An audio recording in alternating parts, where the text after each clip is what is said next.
Moderasi beragama, kunci menjaga kerukunan dan keutuhan bangsa.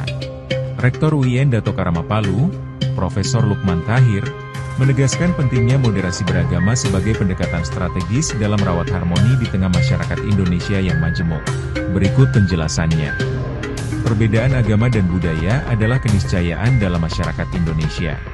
Moderasi beragama hadir sebagai pendekatan inklusif yang mengajak umat saling menghargai dan membangun kedamaian melalui sikap toleran dan kolaboratif lintas iman. Moderasi beragama dianggap memiliki peran strategis dalam memperkokoh keutuhan NKRI dengan tetap berpijak pada nilai-nilai dasar seperti Pancasila, UUD 1945, dan Bhinneka Tunggal Ika, sebagai fondasi bersama dalam kehidupan berbangsa.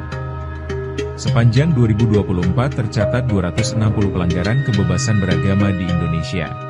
Data ini menunjukkan pentingnya memperkuat moderasi sebagai langkah nyata meredam konflik dan mendorong pemahaman yang lebih terbuka di masyarakat.